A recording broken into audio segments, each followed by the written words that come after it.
Look at the walls. That is how this story begins. Not with a birth, not with a prophecy, not with a god's voice summoning a hero to greatness.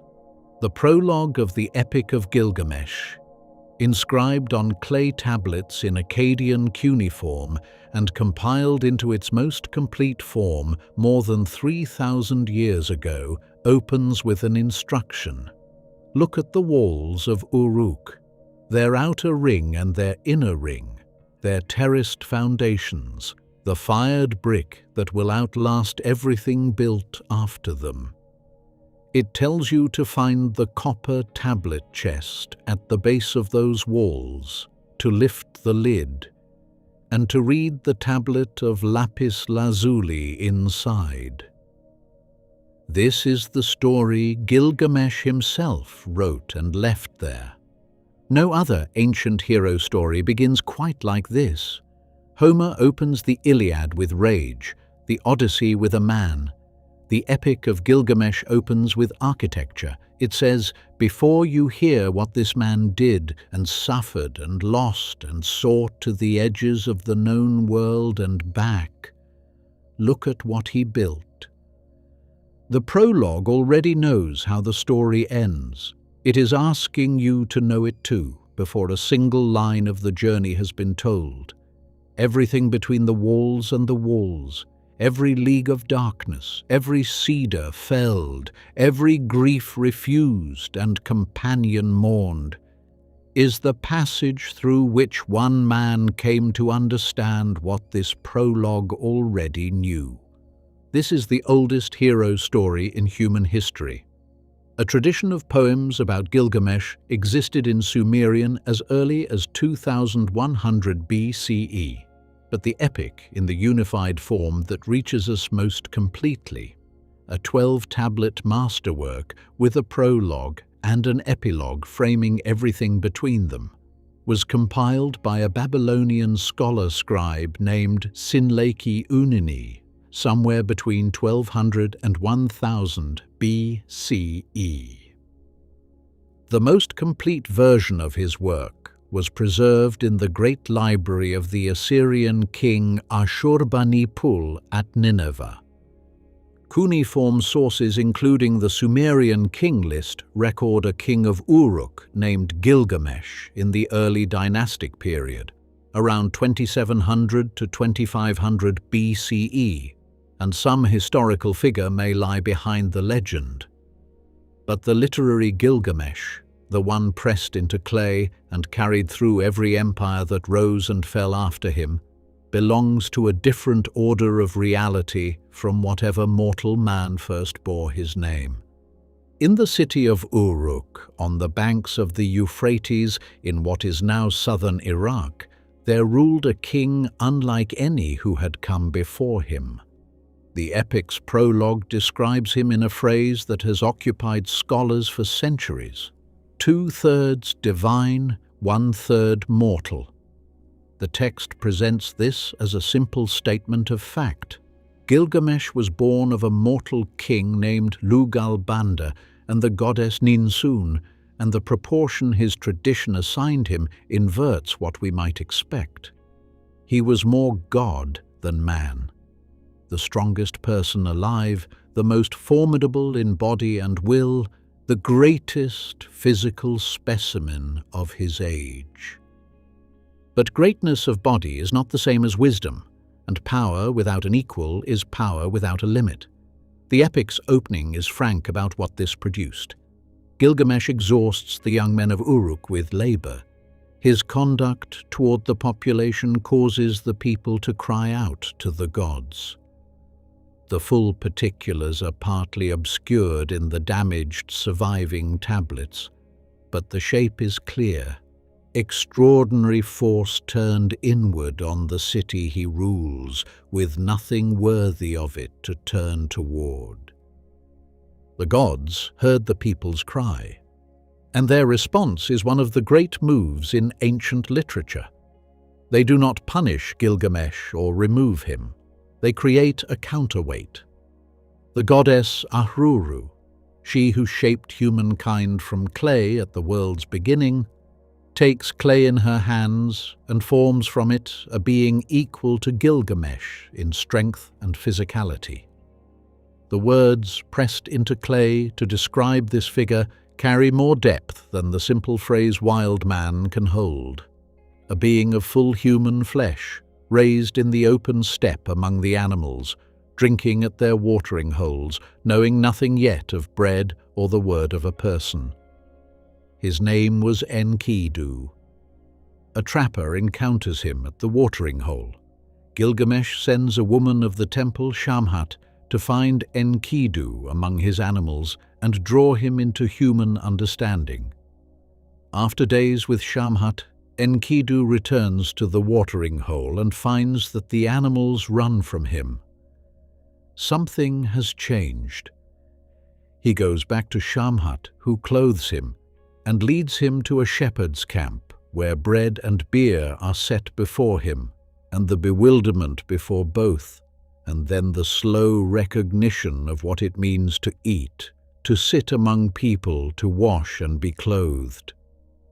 He crosses a threshold. He becomes, in the most essential sense, human.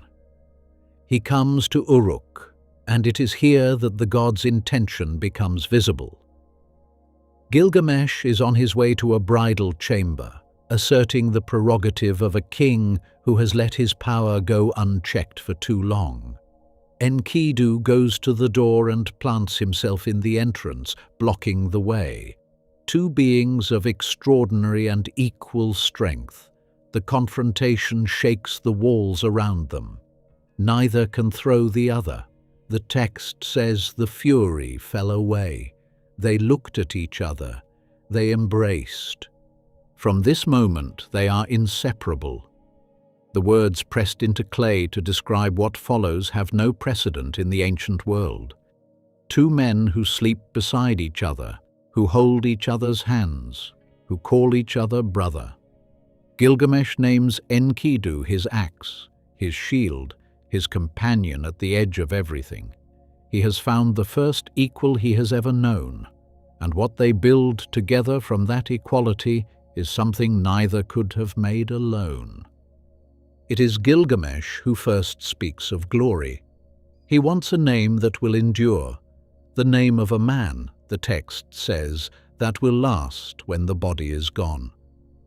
The cedar forest in the mountains to the west, some scholars have associated this with the forests of Lebanon or the Zagros range, though the text does not specify, is guarded by a being named Humbaba, called Huwawa in the older Sumerian poems about Gilgamesh.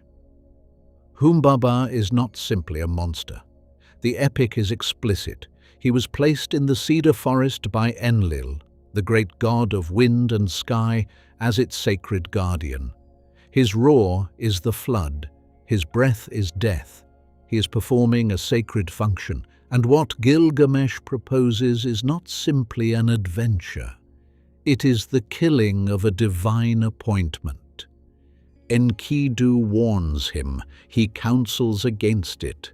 Gilgamesh goes anyway. They both go. With the aid of the sun, god Shamash, Gilgamesh's divine patron, they make the long journey. The confrontation with Humbab, partly obscured in the damaged surviving tablets, ends with Humbaba defeated and pleading. Enkidu counsels that they finish it. Gilgamesh kills him. The cedars fall.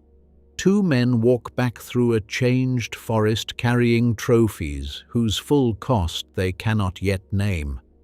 Back in Uruk, the goddess Ishtar, goddess of love and war, sees Gilgamesh returned from battle and proposes marriage. His refusal is brutal and specific.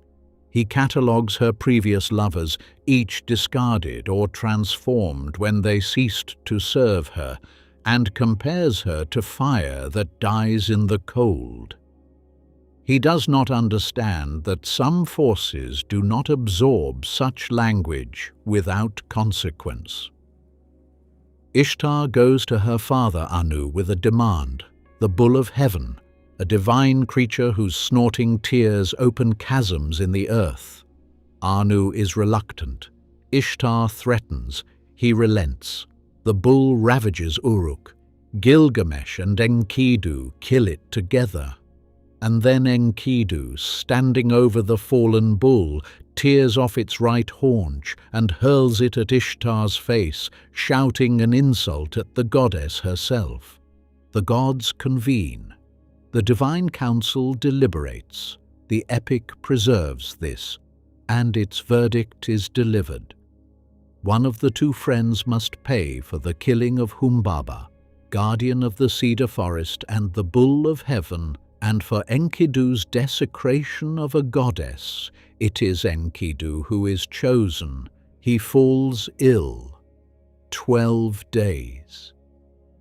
The text tracks his deterioration with a specificity that does not flinch. Before the end, Enkidu dreams of the underworld, the house of dust and darkness where the dead sit without light, clothed in feathers, eating clay, the great kings of the past hunched in the corners with their crowns in the dust. He wakes and tells Gilgamesh what he saw. He curses the cedar door he felled in the forest, then withdraws the curse when Shamash reminds him of what he has been given. He blesses Shamhat instead. On the 12th day, Enkidu dies. The grief of Gilgamesh is the most extensive account of mourning in ancient literature, and it is not noble. He weeps without restraint. He tears his clothes. He commissions a great statue of his friend. He refuses to allow burial and sits beside the body for 7 days and 7 nights, hoping, waiting, refusing the knowledge that is before him. The text is specific about what finally forces it, a maggot falling from Enkidu's nostril. Gilgamesh covers his friend's face with a veil, and in that silence, a new and suffocating terror takes hold. He looks at the rotting flesh of the only equal he ever had, and he looks at his own hands, and the illusion of his divinity shatters. He is going to die. The man who feared nothing in the world has finally met the one thing he cannot kill. He strips off his royal garments, he pulls on animal skins and lets his hair go uncombed and flees into the steppe, becoming, in his grief, something like what Enkidu was at the beginning, a figure outside human society, wandering beyond its edges. He is going to find Utnapishtim sitting at the end of the world, the one mortal the gods ever permitted to live beyond death. He will ask how it is done. The road crosses the twin-peaked mountain of Mashu, guarded by beings the 9th tablet describes as scorpion people, half human, half scorpion, whose gaze is death. They see the divine in Gilgamesh and they let him pass. What he walks into is one of the most extraordinary passages in ancient literature. 12 double hours of total darkness inside the mountain. The text repeats the measurement like a drum beat. 2 double hours, 4, 6, before him, darkness, behind him, darkness. The world's interior pressing in from every direction, absolute, no stars, no seam of grey, nothing to walk toward. There is nothing to do but walk. He walks until the darkness breaks. He comes out into the garden of the gods at the edge of the world, where the trees bear jewels as their fruit, carnelian and lapis lazuli hanging from the branches like leaves, glittering in a light with no visible source. He reaches the waters. A tavern keeper named Siduri sits at the edge of the sea. When she sees this grief-ruined, skin-clad figure coming toward her, she bars her door. He calls to her to open it. An earlier version of the epic, the old Babylonian text, predating Sîn-lēqi-unninni's compilation by centuries, preserves a speech from Siduri that many scholars consider the most directly human passage in the entire tradition. When the gods created humankind, they assigned death to humankind, but life they kept for themselves. "Do not seek what you cannot find," she tells him. "Eat, drink, let your clothes be washed. Take your wife's hand, let your child delight in your lap. This is what is given." How much of her counsel appears in the later standard Babylonian version is a matter of scholarly debate. The relevant tablets are fragmentary, but the weight of what she says reaches us across both traditions. Gilgamesh cannot turn back. She directs him to the ferryman Urshanabi. The crossing of the waters of death requires 120 wooden punting poles, each 60 cubits long, because the waters are fatal to touch, and each pole, once used, must be discarded before the hand that held it meets the surface. Gilgamesh cuts the poles. He punts across. He reaches the far shore. Utnapishtim is sitting there, at the mouth of the rivers, in stillness, in the place beyond the reach of ordinary time. The one mortal the gods allowed to pass through death unchanged. Those who have heard Utnapishtim's own account of the Great Flood, the story he tells Gilgamesh here, inscribed in the 11th tablet, the narrative that came to us through this very encounter, will feel the full weight of meeting him from this side of that story. He looks at Gilgamesh and does not see a conquering hero. He sees a man who has not yet understood the question he is asking. He offers a test. Sleep, he says, is death's image, its minor version, its daily rehearsal. Defeat sleep, and perhaps you will have earned the right to speak of defeating death. Gilgamesh sits down to try. Sleep falls on him immediately, like a fog. Utnapishtim's wife bakes a loaf of bread for each day he sleeps. 7 loaves, ranging from fresh to rotten, so that when Gilgamesh wakes, insisting he barely closed his eyes. The loaves are the evidence. 7 days. He could not defeat sleep. Utnapishtim's wife persuades her husband to send Gilgamesh home with something for the journey. He relents. He tells Gilgamesh of a plant that grows at the bottom of the sea, thorny as a rose, whose name means something close to the old man becomes young again. A plant of rejuvenation, not immortality, but something to bring back. Gilgamesh ties stones to his feet and dives to the ocean floor. The thorns cut his hands. He brings the plant up. He is going home. They rest beside a pool of cool water. Gilgamesh, exhausted, goes in to bathe.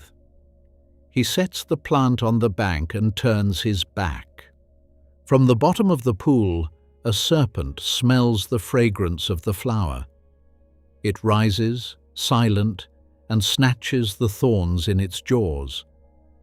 Gilgamesh turns just in time to watch it slide back into the dark water, and as it descends, it leaves something pale behind on the rocks, its shed skin.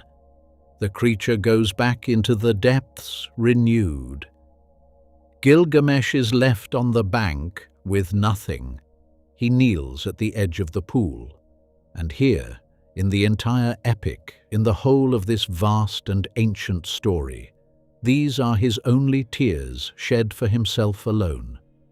For whom have my arms grown weary? For whom has my heart's blood been spent? The quest is over. The plant is gone. He goes home, empty-handed, Enkidu still gone, death unchanged. He comes back to Uruk and stands before its walls, and he says to Urshanabi, who has accompanied him, "Look at the walls, the outer ring and the inner ring, the terraced foundation, the fired brick. Go to the copper tablet chest, lift the lid, read what is inside. The same words as the prologue, the same walls. And standing before them now, after everything that lies between those two utterances, Gilgamesh can finally read what was written there before he ever left. 4,000 years have passed since Sîn-lēqi-unninni pressed this story into clay. The city of Uruk has long since returned to desert. The empire that preserved the tablets at Nineveh has gone, the kingdoms that followed it, and the ones that followed them, all gone. And here we are still, following a grief-ruined king through 12 leagues of darkness, still sitting with him at the pool's edge when the plant is taken, still feeling the particular silence of empty hands and an unaltered world. The Epic of Gilgamesh ends unlike any hero story that came after it. There is no last-minute reprieve, no divine intervention that changes the terms of the deal. Enkidu does not return. The plant is gone. What the ancient Mesopotamians encoded here, and what Sîn-lēqi-unninni shaped into one of the great literary structures in human history, is an understanding of what endures that no civilization since has quite surpassed for honesty. A person does not persist through the survival of the self. A person persists through what they make, what they do, what they allow others to feel and know and carry forward. Gilgamesh wanted to live forever. He found at the end of the world that the question was the wrong question. The prologue knew, the walls knew, the copper tablet chest knew, before the journey began, before Enkidu died, before the first league of darkness. The entire story is the distance between a man who could not yet read his own prologue and the man who finally could. And this telling, 4,000 years after the first, is itself a kind of evidence. The walls are still standing, not the stone ones, these ones, the words, the story. Gilgamesh pressed them into clay because he wanted to be remembered, and every voice that has carried them since, across every language, every century, every civilization that rose on the dust of the last, has proved him right. He found what he was looking for. It was where it had always been.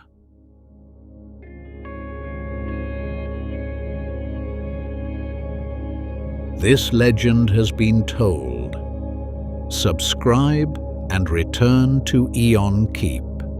More legends await.